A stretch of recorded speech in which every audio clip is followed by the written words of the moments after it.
one way to ask this question. If you have two people who have the exact same credentials, which is a little odd, but exactly the same credentials, one is black, one is a black woman, one is a white man, historically, who gets that job? I have no idea. Oh, stop! Historically, who? Come on, stop! Never said the that. reality is this conversation is disingenuous, it's not real, and it's not honest, and you guys aren't being honest about the structure of how this country works and about what has happened with people who are minorities, with black people, with white people, with Asian people. You can say whatever you want to. You had word salad this entire conversation. No word salad. All we're simply saying is DEI was put in place because it was a reason to correct what was wrong. In today's video, Cari Champion destroys Joe Borelli on CNN's Table for Five as the heated debate over DEI and racism denial erupts on live TV. What begins as a discussion about diversity policies quickly escalates when Joe Borelli dismisses systemic inequality and Cari Champion pushes back with context, history, and hard realities about power and discrimination in America. The tension rises fast, the talking points fall apart, and the moment turns unmistakable. So let's dive in and watch how Cari Champion shuts down Joe Borelli on CNN's Table for Five. J.D. Vance is co-signing that call by reposting her message, but took many steps further by claiming that DEI isn't just, quote, lame diversity seminars or racial slogans. It was a deliberate program of discrimination, primarily, he said, against white men. Cari, I'm going to start with you. When you see this and you look at the statistics and you look at the numbers, how do you square these things? You know, I think this has been a movement for some time. I think back to probably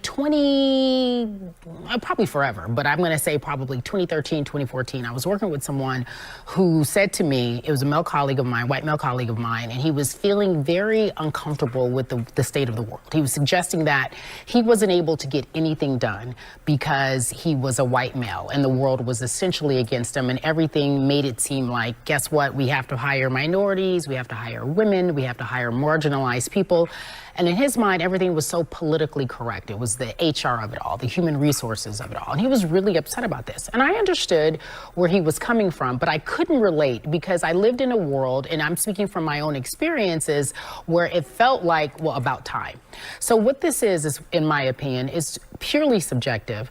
But in a world that we live in, where we are saying this country, and you talked about our founding fathers earlier, in air quotes, this country has always made it easier, in my opinion, from my experiences, to celebrate white men. And they've always been the bosses, and they've always from the top. You look at the people who have the money, the billionaires, you look at a list, they don't look like me or you, they look like white men.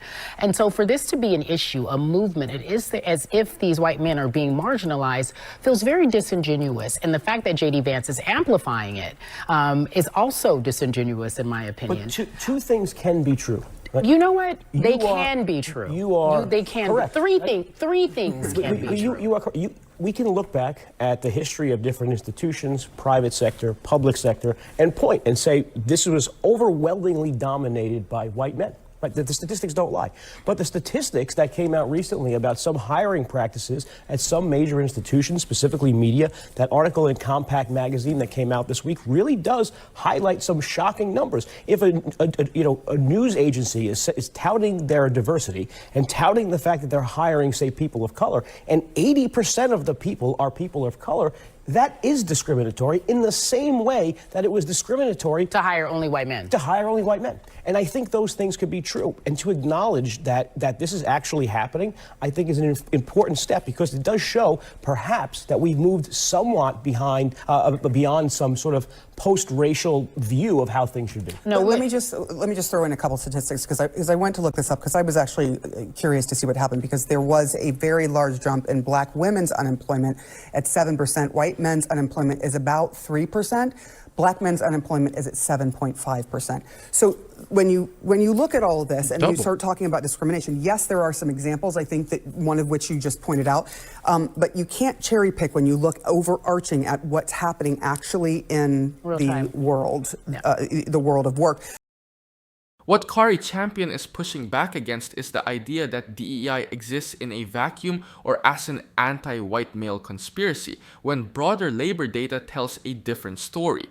white men still hold a majority of executive leadership roles across Fortune 500 companies, corporate boards, and senior management, despite making up a shrinking share of the workforce. That context matters when claims of reverse discrimination get thrown around without scale or proportion.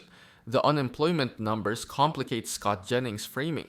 According to Bureau of Labor Statistics data, black unemployment consistently runs more than double that of white men, and black women experience sharper job losses.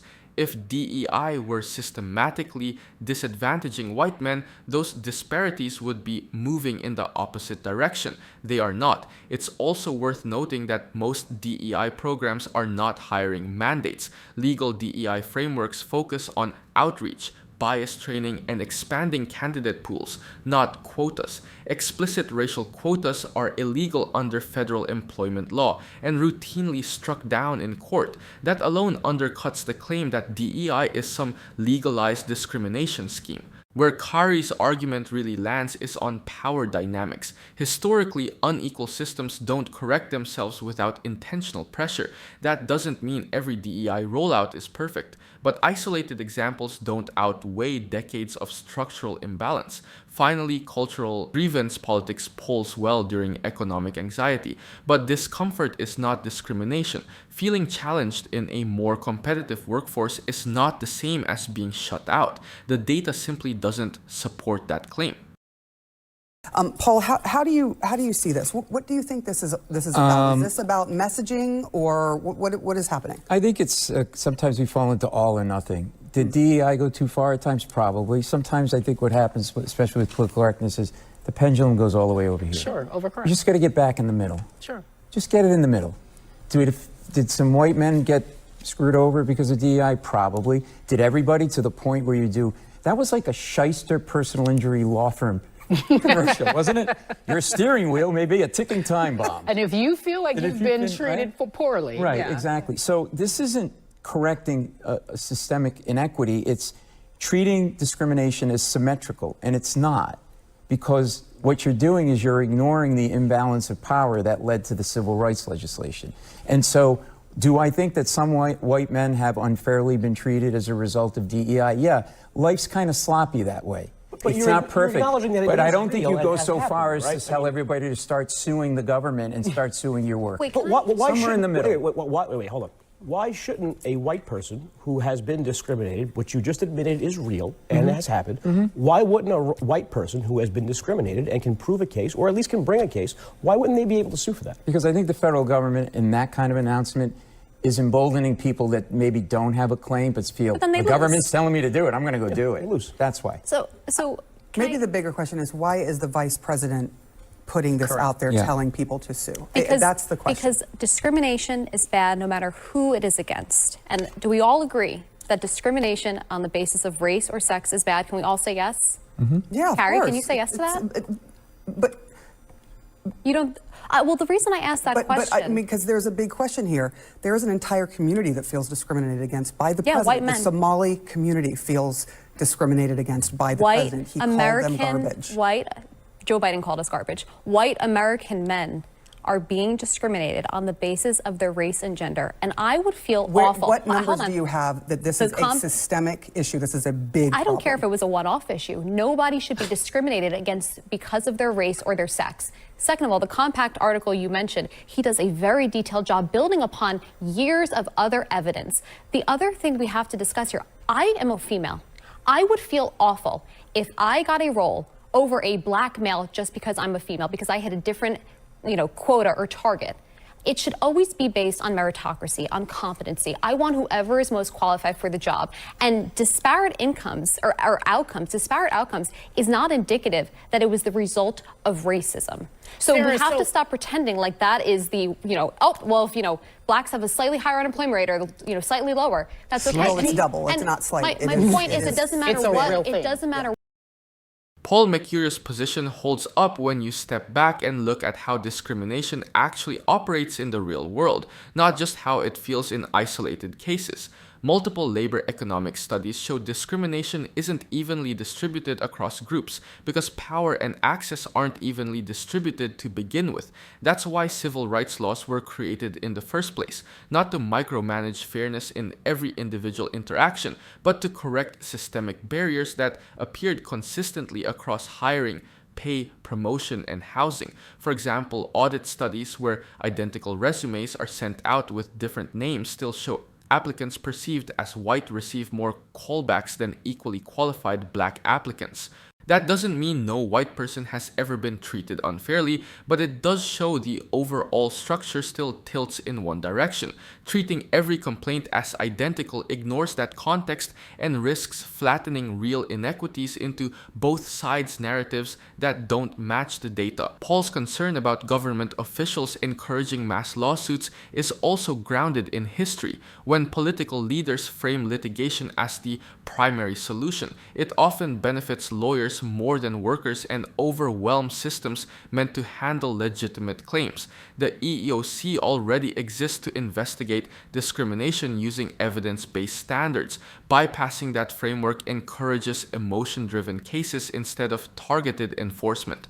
There's also strong evidence that diversity initiatives, when done carefully, improve performance rather than undermine merit. Research from McKinsey and Harvard Business Review consistently shows diverse teams outperform homogeneous ones, especially in complex problem-solving environments. Paul isn't denying imperfection. He's arguing for proportional responses grounded in reality, data, and institutional guardrails rather than fear-based overcorrections. Why this is even a discussion and why we feel like J.D. Vance feels like he has to overcorrect what was wrong was because there was a problem in this country for many years. That's why DEI so was here. discriminating against other people is a remedy for discrimination? Let's go back to the initial reason why we had it. It was because this was a problem in the country. As you so eloquently pointed out earlier, is that yes, there is a bit of overcorrection. People do overcorrect. But this was a problem in our country. It had to be addressed. That's why these policies were put in place. This is not something that we're pulling out of the air and saying discriminate against white people, discriminate against white men. So you don't want any discrimination against white men? There are people who are in roles who are in the roles because they happen to check a few extra quota boxes. And what I'm sitting here saying that some people at this table can answer, do we all agree that no one, black, white, Chinese, whatever you are, should be discriminated against because of your gender or sex? We agree with that, but race? what you're advocating is a zero-sum game. But you can't correct the measure of discrimination by discriminating more. Treating the court system You asked me as a question. I have a question for you. Sure, go ahead.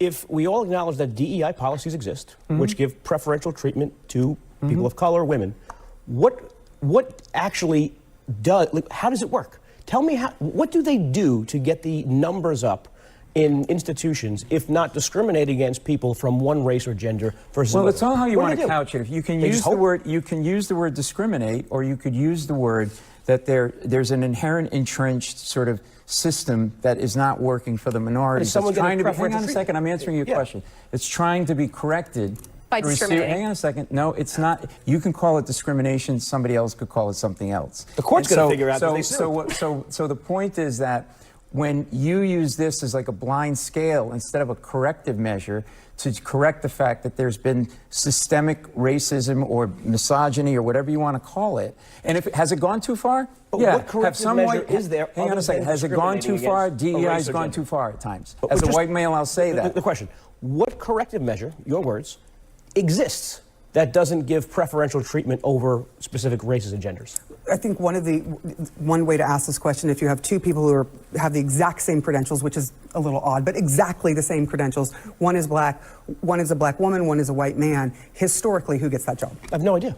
Oh, stop! Historically, who? Come I on, have no idea. historically. Okay, let's say historically, who gets that historically job? white men. Who gets it today? Who gets it today? If you look at the Who gets it today? numbers- The Atlantic, the San Diego Tribune, NPR, all the people that were cited by Compact Mag as doing this. You don't want to say it, but it's true. The DEI, But you go look to the at the corporate website. numbers. Look at the We can't employment pretend this doesn't numbers. happen. You go to a corporate website and they announce how many people they've hired, people of color and women, and then we're going to pretend like it doesn't exist in the opposite way you were framing it as happening in the But past. this isn't a It fair doesn't- conversation. It doesn't happen. I don't think this is a fair conversation, Sarah, and I'll say this. If we're going to sit at this table and have an honest conversation about what the history of this country is and how, in fact, they employ people and who runs the power structure, we will say that it's a white man. And for you to sit here and say, well, how do you do the corrective measures and everything he says, and you're challenging him and you're saying, we won't all agree, we can't all agree. The reason why I didn't answer your question was because it was a silly question. Wait, you don't think white people shouldn't be discriminated against? I was saying the silly? reason why I didn't answer your question because it was a silly question. She said that white. She never said She white wouldn't men answer can't the be- question. She never said The that. reality is this conversation is disingenuous, it's not real, and it's not honest, and you guys aren't being honest about the structure of how this country works and about what has happened with people who are minorities, with black people, with white people, with Asian people. You can say whatever you want to. You can word salad this entire conversation. No word salad. All we're simply saying is DEI was Discrimination is put in bad. place because it was a reason to correct what was wrong. Stepping back from the shouting, the broader evidence backs the concerns Cari Champion and Paul Mercurio are raising. Persistent gaps aren't abstract feelings, they're measurable patterns. Federal Reserve and census data show that black workers, even with comparable education, face higher unemployment and lower median wages than white workers. And those gaps widen during economic downturns. That's not explained by individual effort alone, and it's why corrective policies emerged historically. Joe Borelli's framing treats discrimination as if it operates symmetrically today, but power still isn't symmetrical.